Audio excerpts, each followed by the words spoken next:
दोस्तों पता है इंडिया में क्या चल रहा है? इंडिया में जो ये ओनली कॉलिंग प्लान्स की जो चीज आई है ना, ट्राई ने सारे कंपनी को बोला है, तो कंपनी को तो फॉलो करना है। तो कंपनियां यार पैसे भी बचाना चाहती हैं। हमें समझता हूं यार, किसी भी कंपनी को पैसा कमाना है, सरकार के आदेश भी है वो भी पालन करने हैं, तो ये लोग वे आउट निकालने के लिए बहुत फ्रिक्वेंटली अपने प्लान्स को चेंज कर रहे हैं। अभी आप देखोगे कोई सा प्लान कभी है, कोई सा प्लान कभी है, किसमें क्या बेनिफिट है, किसमें क्या चेंज हुए हैं, ये प्लान ऐड होगा, ये प्लान रिमूव हो गया। कंफ्यूजन लोगों के लिए बहुत ज्यादा है और इस चीज को क्लियर करने के लिए मैं आपके सामने आ गया हूं कि मैंने तो कसम खाई है कि ऐसी वीडियो बनाऊंगा जो लोगों के काम आए भाई, कुछ जानने को मिले, कुछ नया काम आए जिंदगी में।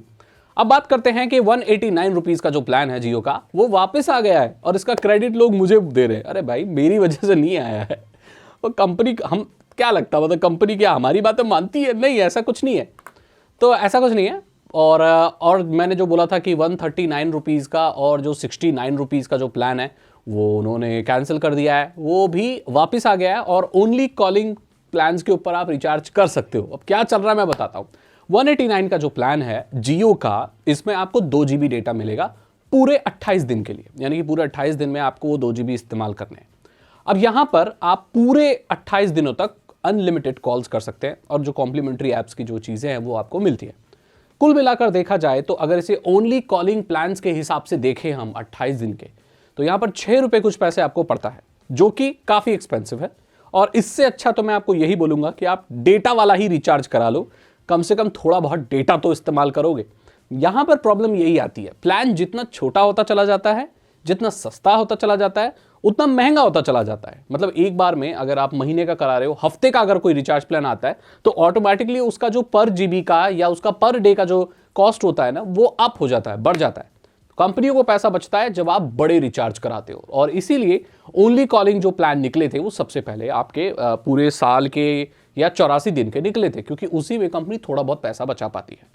अब यहां पर मैंने ये बोला था कि यार ये 69 और 139 का प्लान क्यों हटा दिया, जिसमें 69 में शायद 6 GB एंड 139 में आपको 12 GB समथिंग कुछ मिलता है, ये क्यों हटा दिया? देखो ये हटा दिया था इसलिए क्योंकि अगर ये ऐसा नहीं करते तो इंसान क्या करता, ओनली कॉलिंग प्लान रिचार्ज कराता साल भर के लिए या 84 डेज के लिए, और 4 GB 5 GB रखता बस, और उसे व्हाट्सएप मैसेज भेजता और उसकी पूरी जिंदगी चलती रहती। कंपनी को क्या ठेंगा बचता? तो कंपनी ने ये प्लान वापस तो लिया है और इसे आप ओनली कॉलिंग प्लान्स के ऊपर रिचार्ज तो कर सकते हैं, बट इनकी वैलिडिटी 7 दिन की कर दी है। 139 और 69 रिचार्ज कराओगे, 6 GB 12 GB मिलेंगे, लेकिन वो सिर्फ चलेंगे 7 दिन। वो ऐसे नहीं चलेंगे कि आपने पूरे साल भर का ओनली कॉलिंग करा दिया तो साल भर ही चलेंगे, नहीं, ऐसा नहीं है। तो देखो भाई, कंपनियों से आप जीत नहीं सकते, और कंपनियां भी आपको ऐसे फ्री में चीजें बांट नहीं सकती, क्योंकि उनको भी पैसा कमाना है। आप जानते हो जियो बहुत पहले से अनलिमिटेड दे रहा है, बहुत पहले से भाई, वो पूरी इंडस्ट्री को जियो ने चेंज किया है। भाई वो कब तक फ्री देगी? पैसा तो कमाएगी ना। तो कुल मिलाकर बात यही है कि अगर आपके पास थोड़े बहुत पैसे हैं तो आप लंबे रिचार्ज ही करा सकते हैं, बाकी आपके पास और कोई रास्ता है नहीं। अब ये जो 189 वाला है ये मैं रिकमेंड नहीं करता भाई, इससे अच्छा तो आप डेटा वाला ही डलवा लो। तो यहां पर मैंने आपको सारी बातें बता दी, कंपनी ऐसा क्यों कर रही है, क्या कर रही है। वोडाफोन आइडिया कह लो और एयरटेल कह लो, तो ये दोनों महंगे हैं।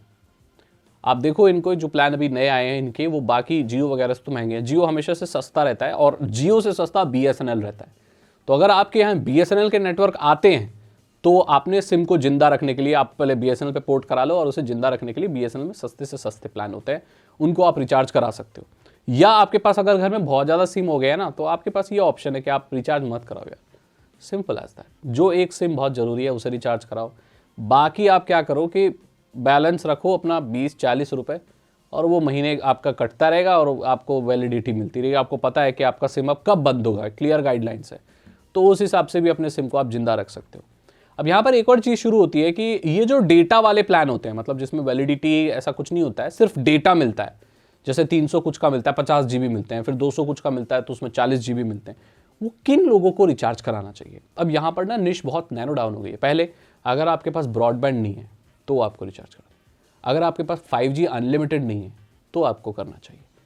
तो ये एक लास्ट रिजॉर्ट होना चाहिए। जो ये मोबाइल डेटा आप करते हो ये तब रिचार्ज करना चाहिए जब आपके पास कोई दूसरा रास्ता नहीं बचा है।